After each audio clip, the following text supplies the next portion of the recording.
Assalamualaikum Sobat Football United. Semoga Sobat Football United dimanapun sehat-sehat selalu, sehat-sehat sekeluarga, menuju akhir bulan Ramadan. Semoga ya lancar, makin lancar ibadahnya sekeluarga. Kali ini kabar yang tidak mengenakan ya.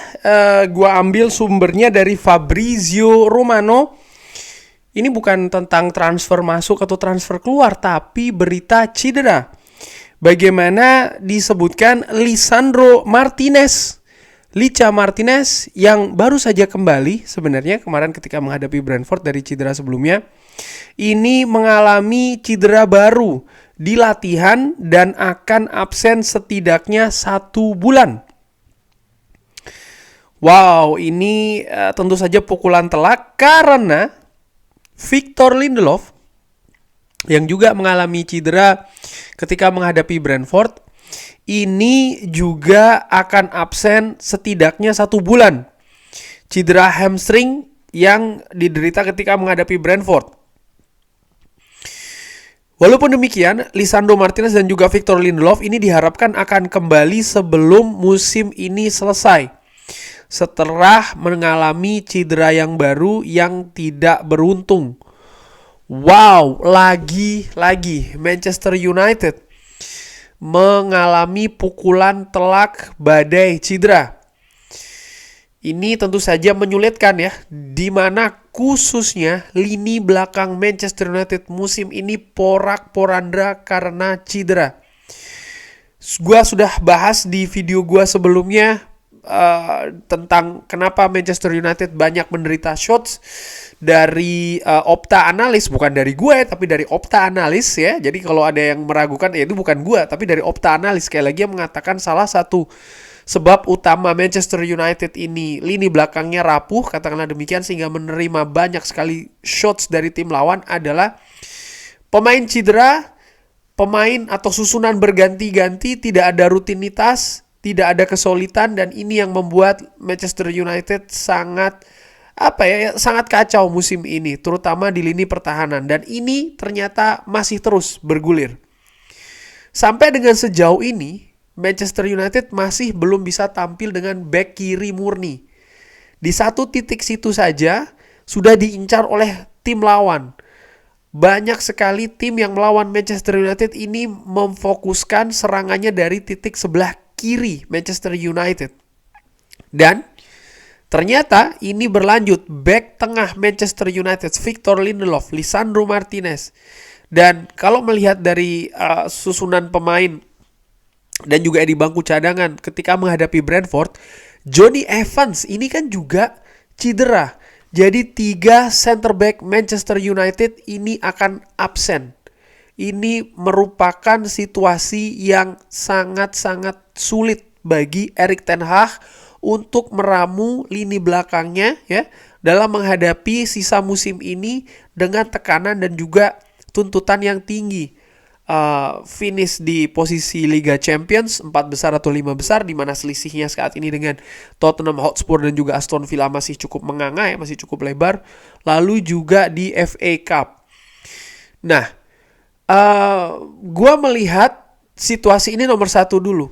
Jelas, Departemen Rehabilitasi atau ya Departemen Kesehatan, katakanlah demikian, dari Manchester United ini harus diperbaiki, dirombak atau diperbaiki. Mungkin ada beberapa yang mengatakan ya latihan yang terlalu keras, dan gue selalu berkata dan tetap gue pegang, tidak ada yang salah dengan latihan keras. Karena latihan itu menurut gue, apa yang terjadi di Carrington harusnya bisa 2-3 kali lipat kerasnya dari yang di atas lapangan pertandingan. Kalau di lapangan latihan sudah lembek, kalau di lapangan latihan saja sudah setengah-setengah, ya sulit untuk mengharapkan level yang tinggi yang bisa ditampilkan secara konsisten di lapangan latihan. Ini juga membuktikan bahwa situasi fisik dari para pemain Manchester United, selain juga dari Departemen Kesehatan, tapi juga bagaimana tim fisik dari Manchester United, tim kepelatihan Manchester United juga harus dievaluasi, harus dikoreksi. Bagaimana mereka menganalisa, bagaimana mereka memberikan rekomendasi dan lain-lain. Ini kacau menurut gue. Bukan maksud gua untuk membela Erik ten Hag ya, tapi ketika Erik ten Hag ingin menganalisa, ingin menyusun strategi, menyusun formasi, dia juga pasti akan meminta pertimbangan kan dari tim-tim fisik, tim-tim juga kesehatan, seperti apa pemain ini, seperti apa pemain itu, siap tidak. Kalau siap, oke, berapa menit bisa dimainkan, kecenderungannya seperti apa, dan lain-lain. Ternyata analisanya menurut gue amburadul. Dan ini kan sudah terjadi dengan bek kiri di akhir musim akhir tahun kemarin, ya. Ketika Sergio Reguilon diperpanjang atau tidak. Nggak usah diperpanjang. Bek kiri Luke Shaw, Tyrell Malacia akan siap untuk diturunkan di bulan Januari. Nyatanya sampai dengan saat ini mereka belum sama sekali bermain ya kan. Dan sekarang ini berlanjut dengan cederanya Lisandro Martinez dan juga Victor Lindelof. Dari situ tadi dikatakan oleh Fabrizio Romano akan absen sebulan ya paling tidak. Maka kalau gue perkirakan Lisandro Martinez dan siapa tadi Victor Lindelof ya akan absen ketika Manchester United tandang menghadapi Chelsea, menghadapi Liverpool di Old Trafford. Ini laga yang sulit tentu saja. Sulit ya. Ini menghadapi Liverpool, di mana Liverpool juga mengincar kemenangan untuk mengejar peluang meraih gelar juara. Di Old Trafford mereka akan menghadapi Manchester United yang pincang, yang kropos lini belakangnya. Ini harus dicari solusinya. Lalu tandang menghadapi Bournemouth. Bournemouth juga trennya sedang bagus, bermain di kandang terutama. Lalu semifinal menghadapi Coventry di Wembley. Lalu dua laga yang menurut gua Manchester United mungkin lebih punya peluang untuk meraih poin penuh menghadapi Sheffield United dan juga Burnley. Dengan kemungkinan berarti menghadapi Crystal Palace baru bisa kembali Lisandro Martinez dan juga Victor Lindelof. Ini perkiraan gue. Sehingga ketika Manchester United menghadapi Arsenal sepekan kemudian, dua pemain ini yang cedera sudah bisa kembali lagi. Sekarang solusinya seperti apa? Ada beberapa nama yang bisa dimainkan di posisi center back. Dengan asumsi Jonny Evans belum tahu kapan akan kembali, paling tidak untuk menghadapi Chelsea, menghadapi Liverpool ya, pertandingan-pertandingan dekat yang katakanlah Jonny Evans juga masih absen. Siapa? Manchester United praktis hanya memiliki Harry Maguire. Rafael Varane sampai dengan video ini gue bikin, gue belum tahu nih ketersediaannya seperti apa. Kalau dia pun juga diasumsikan akan absen untuk 1-2 pertandingan ke depan, maka center back muda Willy Kambuala itu mungkin salah satu solusi, walaupun gue tidak melihat ini menjadi yang ideal ya, karena masih muda, dia ada potensi tapi masih belum di level yang tertinggi. Di samping dari sisi non teknis, tekanan ini besar menuju ke akhir musim.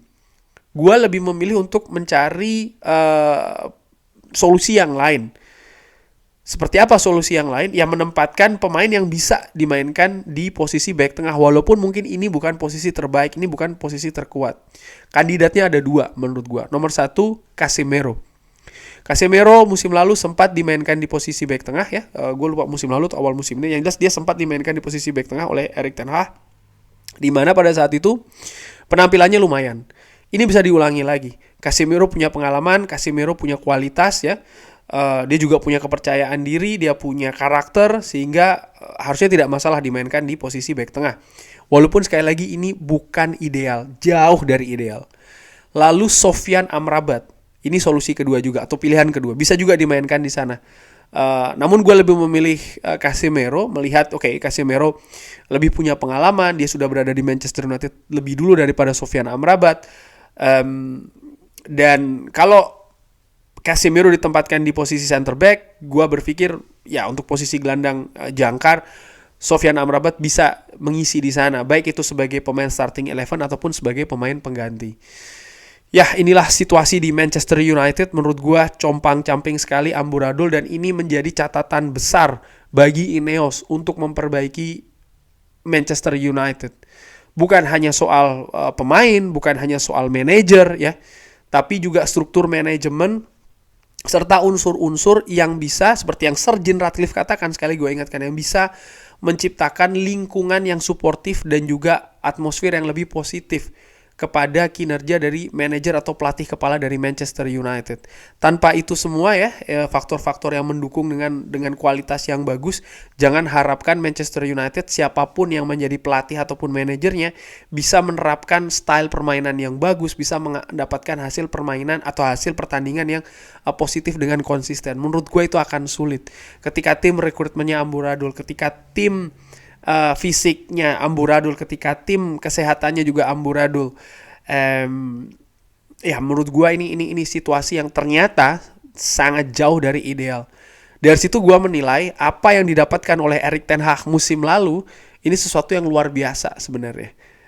Di mana keadaan carut marut seperti ini masih terjadi di Manchester United, tapi dia bisa membawa Manchester United finish di peringkat 3, 2 final yang diraih oleh Erik ten Hag dengan 1 trofi. Dan di musim ini ternyata situasinya tambah parah dan keadaannya menjadi sangat-sangat jauh dan lebih sulit.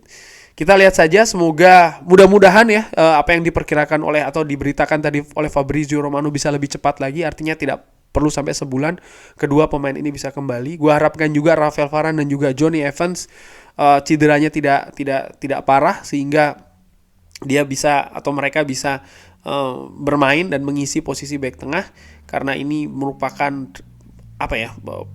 posisi penting lah bagi Manchester United terutama untuk akhir musim ini. Kurang lebih demikian. Bagaimana menurut Sobat Football United? Seperti biasa, drop di kolom komen. Terima kasih sudah menyaksikan. Jangan lupa like, subscribe. Wassalamualaikum warahmatullahi wabarakatuh. Thank you.